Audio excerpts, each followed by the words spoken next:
आदरणीय doctor Suresh Gaikwad, doctor Bundela, doctor Rafe, मी doctor Prakash Mahajan, Shivaji महाविद्यालय, कन्नड. आज माझा सेमिनारचा विषय आहे आपत्ती व्यवस्थापन चक्र, डिझास्टर मॅनेजमेंट सायकल. प्रस्तावना. अनंत काळापासून पृथ्वी तलावर आपत्ती कोसळत आल्या आहेत. वारंवार येणाऱ्या आपत्तीपैकी काही नैसर्गिक असतात तर काही मानवनिर्मित असतात. आपत्तीमुळे होणारी जीवित आणि वित्तहानी टाळण्यासाठी किंवा त्यांचे प्रमाण कमी करण्यासाठी आपत्ती व्यवस्थापनाची प्रणाली अलीकडे सगळ्याच देशांनी कार्यरत केलेली आहे. आपत्ती व्यवस्थापन चक्र हे आपत्ती व्यवस्थापनाच्या प्रणालीमधील एक महत्त्वाचे आणि मूलभूत तत्त्व आहे. आपत्तीमुळे होणारी हानी टाळायची असेल तर आपत्ती उद्भवायच्या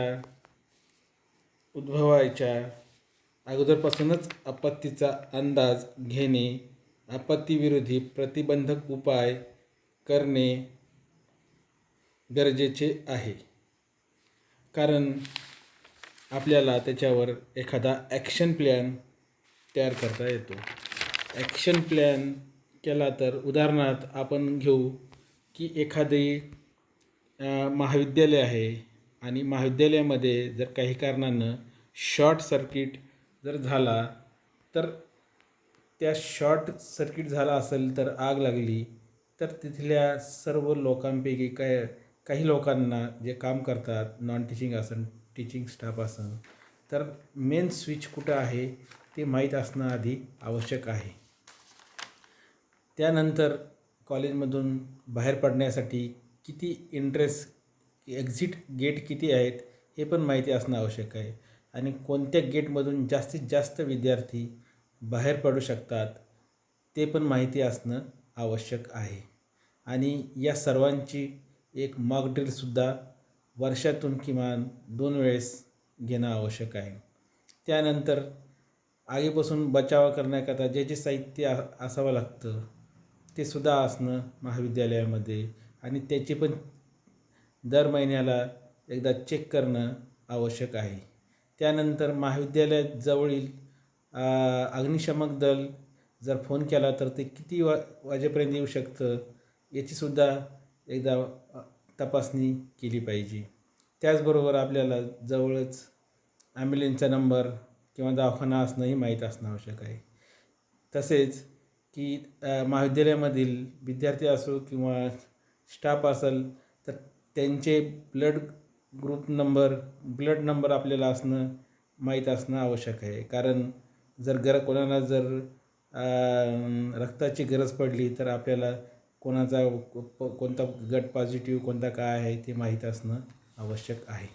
तर असा आपल्याला आधी ॲक्शन प्लॅन प्रत्येक ठिकाणी तयार करणं जरुरी आहे. त्याचबरोबर जे राज्याचे जे हे आहेत आपत्ती व्यवस्थापन ज्या संस्था आहेत, जिल्हा लेवलला असतात, तालुका लेवलला असतात, यांच्याशी कोऑर्डिनेट करणंसुद्धा आवश्यक आहे. त्यामुळं आपत्ती व्यवस्थापन हे आज आपल्याला महत्त्वाचे घटक दिसून येतात. आपत्ती व्यवस्थापनाचा अंदाज घेणे, आपत्तीविरोधी प्रतिबंधात्मक उपाययोजना, आपत्तीचे उपशमन आणि आपत्ती दरम्यान योग्य बचावासाठी कार्यवाही हाती घेणे इत्यादी या गोष्टी महत्त्वाच्या ठरतात. या सर्व कार्यवाहीची कल्पना खालील दर्शवलेल्या आपत्ती व्यवस्थापन चक्रावरून आपल्याला दिसून येईल. आपत्ती व्यवस्थापन मालिकेवरून हे लक्षात येईल. आपत्ती व्यवस्थापन चक्रातील कार्यवाहीचे 3 प्रमुख भाग आहेत. आपत्तीपूर्वीची कार्यवाही, आपत्ती दरम्यानची कार्यवाही आणि आपत्तीनंतरची कार्यवाही. आपत्तीपूर्व कार्यवाही या भागात खालील कार्यवाही अपेक्षित आहे. संभाव्य धोक्यांचा आढावा घेऊन त्या धोक्यांची हानिकारकता आणि स्वरूप याचा आढावा घेणे, धोका टाळण्यासाठी प्रतिबंधात्मक कार्यवाही करणे, जिथे प्रतिबंधात्मक कार्यवाही शक्य नसेल तिथे हानीची प्रवणता कमी होईल असे उपाय योजून तिचे उपशमन करणे. पूर्वतयारी करणे, सुसज्ज होणे. यात सरकारी यंत्रणा, धोक्याचे इशारे देणारी यंत्रणा, आपत्ती दरम्यान लागणारी सामग्री, बिगर सरकारी यंत्रणा आणि सामान्य नागरिक या सर्वांच्या सुसज्जतेचा अंतर्भाव होतो.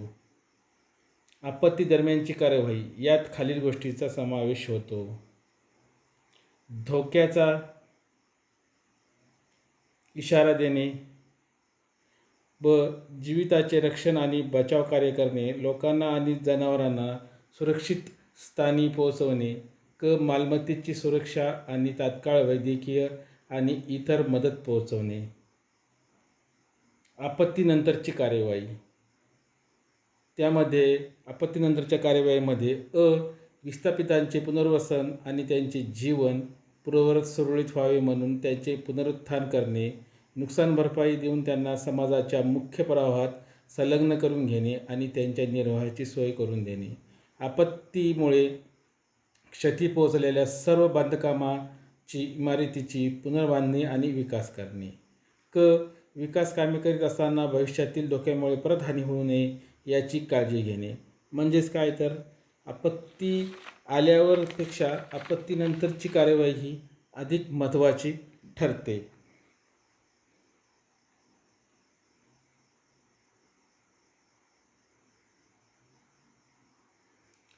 त्यामुळे आपत्ती व्यवस्थापन चक्र आणि त्यातील अंतर्भाव केलेली कार्यप्रणाली ही सातत्याने अंमलात आणणे अपेक्षित असते.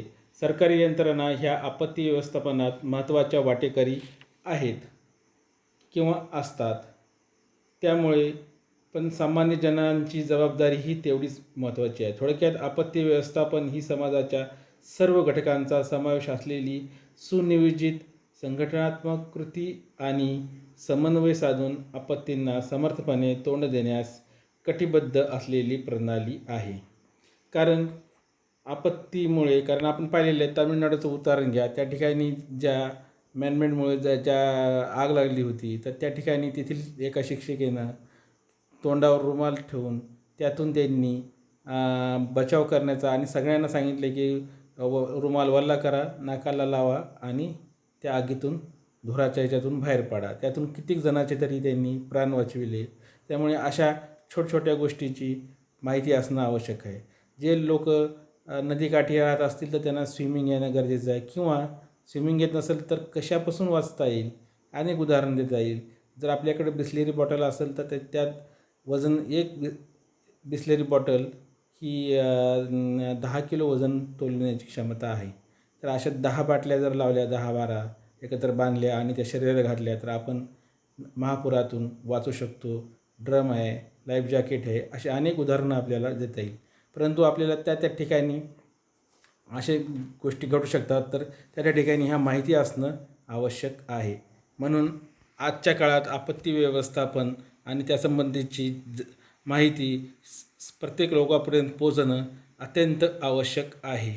त्यामुळे आपत्ती व्यवस्थापनावर सरकारला अधिकाधिक लक्ष देणं गरजेचं आहे. मग ती आपत्ती कोणती असो, आताची जी कोविड-19मुळे येणारी परिस्थिती असो, त्याच्यामुळे सुद्धा त्यातून कसं सावरायचं याचंही ट्रेनिंग देणं गरजेचं आहे. कारण यापुढे असे कोविड-19 सारखे व्हायरस येत राहणार आहेत आणि त्यातून आपल्याला बचाव करावा लागणार आहे. म्हणूनच आपण आता आपला जो डिझास्टर मॅनेजमेंटचा कोर्स आहे, जो ऑफलाईन न राहता ऑनलाईन, हे सुद्धा एक त्यामागचंच कारण आहे. त्यामुळं आपत्ती व्यवस्थापनाकडे सर्वांनी जागरूकतेनं लक्ष देणं आणि आपलं माइंड सेट करणं गरजेचं आहे. धन्यवाद.